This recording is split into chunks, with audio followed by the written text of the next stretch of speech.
Assalamualaikum warahmatullahi wabarakatuh. Selamat pagi, siang, dan malam tergantung kapan Anda menonton video ini.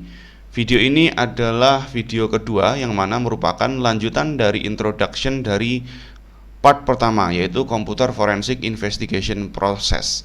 Dalam hal ini kita akan membahas lab yang pertama, yaitu recovering data dari hard disk yang ada di Windows. Let's check it out. Baik, kita akan hapus ini dulu ya. Oke, nah untuk lab pertama, recovering data dari hard disk yang ada di Windows, yang perlu kita pahami di sini adalah di dalam satu buah kita perlu memahami konteks. Nah, terkadang kejahatan atau orang yang melakukan fraud, bisa jadi itu hacker ataupun orang yang ada di dalam tempat kerja teman-teman sendiri, misalnya di kantor, di Pemda, Pemko, di kantor kedutaan, atau mungkin di konsultan keuangan gitu ya. Kadang-kadang ada data-data yang sifatnya itu konfidensial, punya value yang tinggi, dan apabila dia itu bocor ataupun ada alterasi data atau perubahan data, itu akan berimpact atau berdampak kepada organisasi, institusi, atau perusahaan dari teman-teman atau dari ini ya, yang menjadi korban dalam hal ini. Nah, biasanya ketika ada seorang dalam hal ini pelaku kejahatan ya, yang melakukan alterasi data, baik itu orang dalam ataupun orang luar, setelah dia melakukan perubahan itu ada potensi dia akan menghapus datanya misalnya. Nah, ketika ada data yang penting yang dihapus dan itu akan punya dampak apabila datanya hilang, bisa jadi misalnya dihapus dengan kita beri contoh ya, file. Nah, pada umumnya file apabila dihapus dia akan masuk ke recycle bin. Ini ya, kalau ini saya hapus dia akan masuk ke recycle bin. Nah, tapi kadang-kadang kita akan menjumpai ada orang yang menghapus tidak hanya menggunakan delete tapi juga menggunakan shift del atau dihapus secara permanen. Jadi pencet shift dan delete. Ini sekarang saya di keyboard saya memencet tombol shift kemudian pencet del. Nah, ini akan dihapus secara permanen. Are you sure you want to permanently delete this file? Nah, dalam konteks ini kita akan melihat bahwasanya di recycle bin tidak ada lagi datanya. Nah, sebagai seorang yang bekerja di bidang forensik siber, tentunya Anda akan bisa jadi dimintai bantuan oleh sebagai expert ya, Anda dianggap sebagai expert untuk dimintai bantuan untuk melakukan investigasi kepada file ataupun data yang hilang. Nah, karena hard disk, seperti teman-teman pahami bahwasanya hard disk itu adalah non-volatile data storage. Apa itu non-volatile? Ya, non-volatile adalah tipe dari komputer memori yang akan masih menyimpan data itu.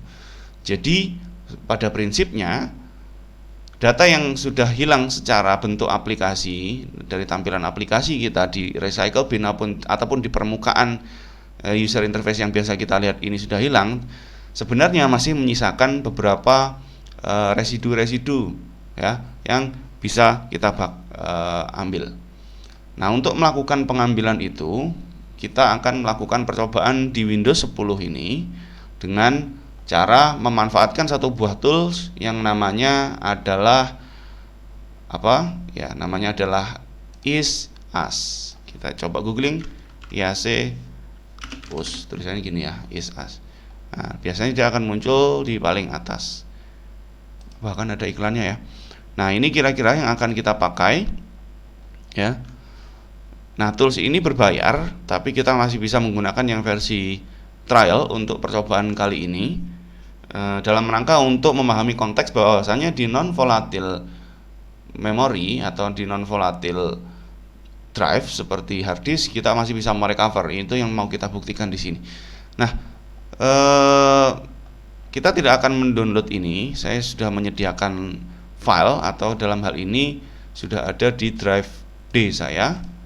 Ini namanya adalah data recovery tools, namanya adalah is-as data recovery. Ini adalah versi yang 13.5. Kita akan install. Seperti biasa kalau di Windows installnya tinggal diklik ataupun kita bisa lakukan run as administrator gitu ya. Kita tinggal OK. Kemudian kita klik next. Kemudian accept agreement-nya. kita pastikan dia terinstall di tempat yang proper. Misalnya kita pakai tempat default yaitu program files, kita confirm, kita bisa install.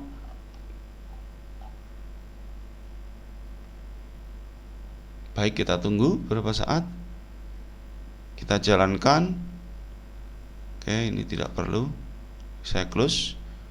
Nah, dia akan membuka dan akan meminta semacam update gitu ya. Kalau muncul seperti ini, kita bisa cancel saja, karena yang kita butuhkan di sini adalah yang versi biasa saja. Oke. Apa yang kita lakukan di sini? Yang akan kita lakukan di sini, kita lihat di sini ada folder local disk C, local disk D, F, dan seterusnya ya, di dalam drive yang saat ini ada di tempat VM ini berada gitu ya. Nah, kita akan lihat di sini, kita akan mencoba melakukan scanning ya. Kita akan melakukan scanning di salah satu drive. Tapi dalam hal ini kita perhatikan bahwasanya ada local disk C, local disk D, forensik, dan seterusnya gitu ya. Nah, kita akan mencoba lab 1 ini dengan melakukan scanning di new volume D. Nah, kita akan jumpai di sini ada scan button, tinggal diklik saja. Klik gitu ya, dia akan nyekan. Oke. Jadi secara umum di aplikasi ini akan ada dua jenis scan. Yang pertama ada yang namanya quick scan dan ada yang advance.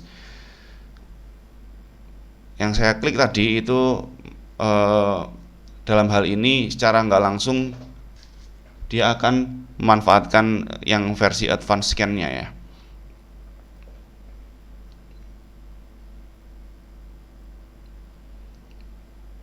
Nah, teman-teman bisa lihat di sini sudah mulai muncul dari advance scan ini bahwasanya ada folder-folder yang kalau kita lihat di di drive D saya tadi itu nggak ada file apa-apa ya.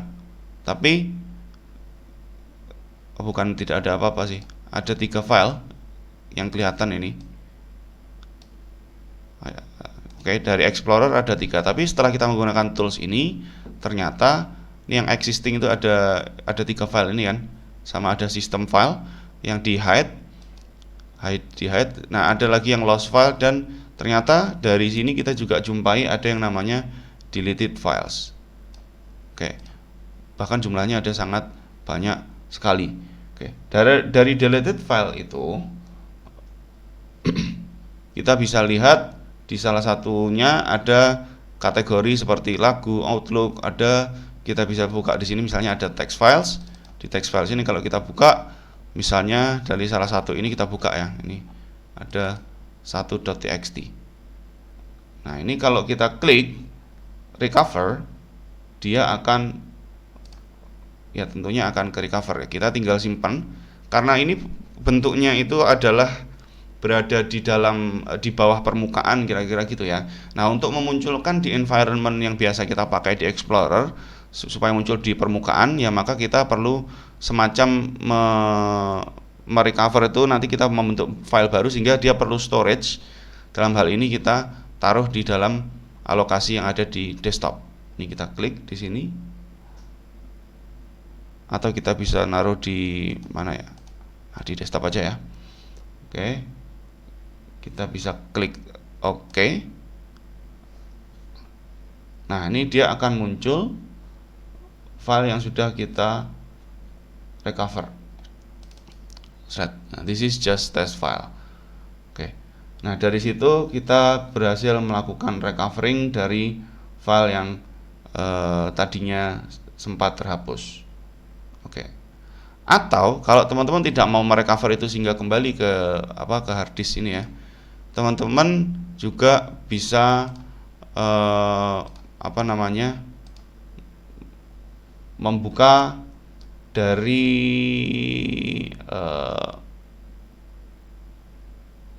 Kalau itu tadi kan satu-satu ya, kita juga bisa melakukan recovery untuk beberapa file sekaligus gitu ya.